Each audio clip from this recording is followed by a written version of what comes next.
Early on, you shared about Earth's harvesting cycle, and we are at a very interesting time right now. Can you share a bit more about that? Well, Ross suggested there are three 25,000 year major cycles that comprise one 75,000 year master cycle in third density. This is the time period we have to make that choice to be of service to others or service to self. All the other densities are in millions of years after ours and billions of years before ours. Ours is just this little eye blink of a moment, 75,000 years. But the choice that we make here to be of service to others or to self is the axis upon which the rest of the creation turns for us. That choice is refined in the higher dimensions and perfected so that greater work can be done there. That choice right here that we have before us is we're right at the end of the 75,000 year cycle. And Ross suggested that there, depending upon how our planet progresses as a planetary population, it probably could take anywhere from 100 to 700 years to be complete. And they said that it started just before World War II. So that means we're about 72 or 3 years into it now. So they said it was hard to make any more accurate predictions than that because of what they called the volatility of our people. We are not, we're not doing so well. We're very volatile, and who knows which direction we're going to go.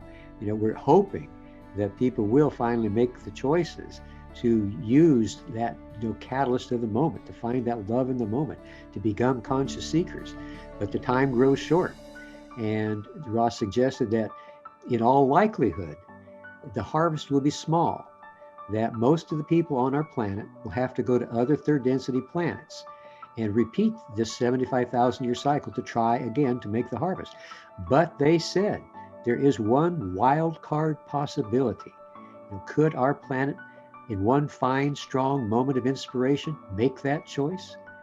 It is not likely, but it is ever possible that we could all at once, for some reason, some planetary catastrophe or something that brought us all together, make that choice, and everybody all at once would say, yes, that's what I want. I want to love and serve others. I want to find the Creator. I want to be a conscious seeker of truth. And all of a sudden it would happen. It is possible. As Ross said, the infinite possibilities of the moment cannot be ignored. They could happen. It could happen. So what are we waiting for, like for the actual Earth's harvesting? Because I would assume most of the population have either currently, whether they're 49% negative or 49% positive or whatever the percentage is already set right now. There's a certain benchmark right now.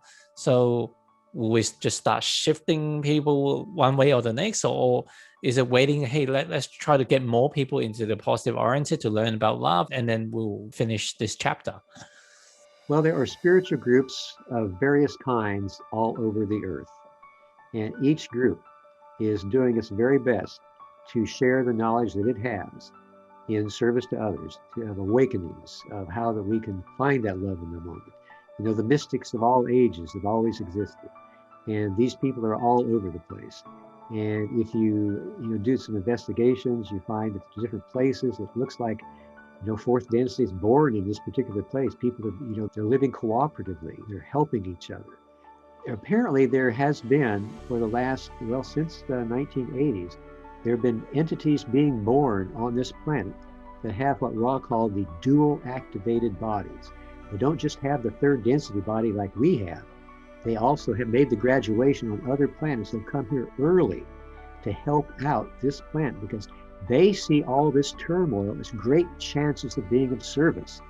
So they come here with these dual activated bodies, the third and the fourth density. Their hearts are open. And over the years, they've been called crystal children or indigo children, that they're systems busters. They do things a different way. They are so incredibly evolutionary evolved. They have this love that you can't miss it. So these entities are helping. All of this spiritual groups around the world are helping. So there's all kinds of people there. And Ra also mentioned there's a concept of the wanderer. Now, the wanderer is from higher densities, the fourth, the fifth, and especially the sixth. Most wanderers are sixth. And they come here with the desire to serve. They've already made all this graduation up to the sixth density, but they go through the same forgetting that everybody else does. And they just have this little inkling somewhere inside their minds or their emotions. There's something different. This world isn't my home. I'm here to help. And Ross suggested way back in 1981, there were 60 million of them. Over the years of the channelings we've got, we figure now that there's about 600 million. And so these wanderers, the beings with the fourth and fifth density bodies, dual activated, all of the other spiritual groups around the world, all of these are working for this harvest. They're all working together. They may not know they're working together, but this effort is something that helps everyone, because every time you can find some of that love that is in the moment, it vibrates out and goes to everybody else on the planet. And it helps just a little bit more to help this harvest occur, help make them more conscious. So we're very hopeful that with all this help that's come from elsewhere, that this particular planet may be able to make the harvest as a planetary consciousness.